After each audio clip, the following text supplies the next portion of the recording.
Hola, mi nombre es Jania Luz Dircio Juárez, soy alumna de la Universidad Autónoma de Aguascalientes de la licenciatura de médico cirujano de segundo semestre. En esta ocasión voy a hablar sobre el proyecto que se realizó en el laboratorio de neuroanatomía, que fue una disección de cerebro equino. Si bien sabemos la evolución y especialización de las especies biológicas han dado como resultado diferencias notables en cuanto a la estructura y funcionamiento del sistema nervioso, aquí específicamente hablando de los humanos y de los caballos, pero también de otras especies son muy diferentes en cuanto a su estructura y funcionamiento. Sin embargo, a pesar de todas estas diferencias, el sistema nervioso central del equino posee estructuras básicas muy similares a las de un humano, como es el lóbulo frontal, temporal, parietal, el tallo cerebral, el cerebelo, que a pesar de que difieran un poco en cuanto al tamaño, poseen funciones pues específicas muy similares. Asimismo, los humanos poseen una corteza más grande y más compleja que le permite tener habilidades superiores. Sin embargo, los caballos también son capaces de aprender, recordar y procesar información. También la información sensorial como es la vista o olfato la procesan de la misma manera a la de un humano. Es por ello que se optó utilizar un cerebro equino para poder identificar todas estas estructuras y compararlas con las de un humano. En cuanto a los objetivos durante esta práctica, es la disección paso a paso del cerebro equino para lograr identificar las estructuras tanto internas como externas que componen a este cerebro y compararlas con las del humano. Asimismo, en el tallo cerebral, lograr observar los componentes como es el cerebelo, mesencéfalo, protuberancia, médula oblongada y compararlas con las del equino y lograr identificar las características internas de la médula espinal que se estuvieron observando en clase. En cuanto a los materiales utilizados durante esta práctica, fue principalmente formol combinado con agua en un recipiente para poder dejar reposar lo que fue el cerebro equino aproximadamente un mes y este pues pudiera mantenerse en buen estado para poder trabajarlo. Y bueno, el kit de disección propiamente. Bueno, aquí podemos observar el cerebro con el aracnoides, que es esta membranita que se alcanza a apreciar aquí con vasos sanguíneos, el hemisferio izquierdo, hemisferio derecho y la cisura interhemisférica. Cabe mencionar que algunos de los cerebros pues se lograron pues romper un poquito al estar frescos, por eso es que algunos se ven de esta manera, pero lo importante fue lograr identificar pues las estructuras, tanto internas y externas, y compararlas con las del cerebro humano, y pues trabajarlas de la mejor manera posible. Posteriormente, con unas pincitas más finas de relojero, se retiró lo que fue el aracnoides para observar con mayor detalle las circunvoluciones y las cisuras y el aracnoides propiamente con los vasos sanguíneos. Es importante que sea con unas pinzas más finas para no dañar la corteza y lograr retirar el aracnoides con mayor facilidad. Bueno, en cuanto al tallo cerebral, aquí se puede apreciar que aún posee el aracnoides, que es como esta telita que lo cubre.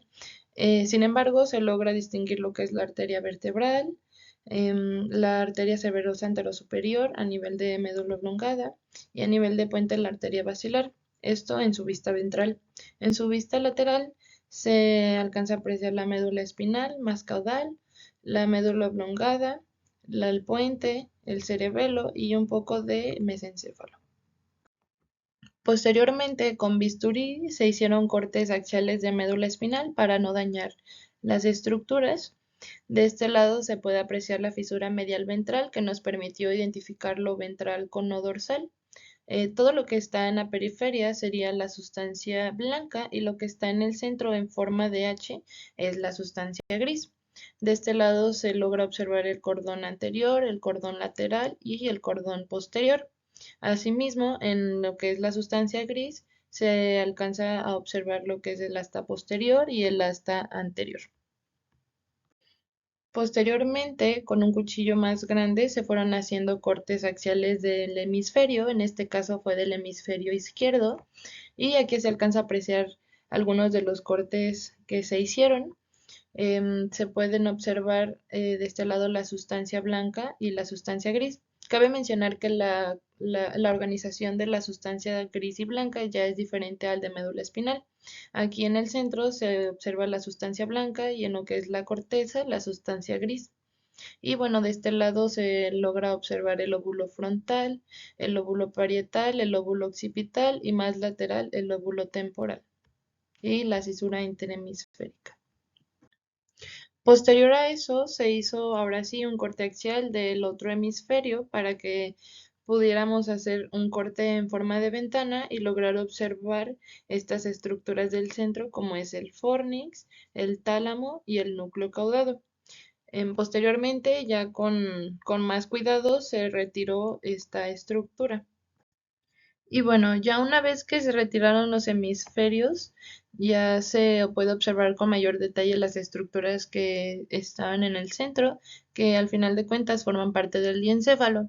En este caso, observamos el fornix, el tálamo, parte del tercer ventrículo, y en una vista lateral igual, el tálamo y el fornix, que a grandes rasgos, el fornix es quien lleva la información del hipocampo al tálamo y el tálamo cumple muchísimas funciones también, entre ellas es la integración de información tanto motora como sensitiva, y tiene que ver también con funciones del sistema límbico como es las emociones, la memoria, entre otras, ¿no?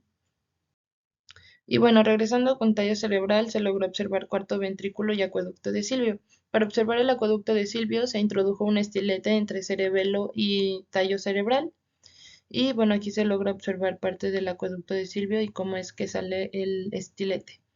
Para el cuarto ventrículo se tuvo que retirar el cerebelo para poder observar este de aquí, que es el cuarto ventrículo, y acá se logra apreciar parte de los pedúnculos cerebelosos. Y bueno, ya sabemos que el líquido cefalorraquídeo, que los ventrículos es quien llevan el líquido cefalorraquídeo que funciona como un amortiguador en caso de alguna lesión y proporciona nutrientes también. En cuanto al cerebelo, de este lado, en una vista dorsal, podemos observar lo que es la vermis del cerebelo, parte del lóbulo posterior. Posteriormente se hizo un corte sagital para poder observar su porción interna y se alcanza a apreciar lo que es la corteza del cerebelo. Y bueno, a grandes rasgos, el cerebelo es quien controla lo que es el equilibrio, tanto para caminar como para estar parado, entre otras funciones motoras más complejas. Y bueno, eso fue todo de mi parte, lo que se alcanzó a apreciar con el encéfalo equino que me tocó. Muchas gracias.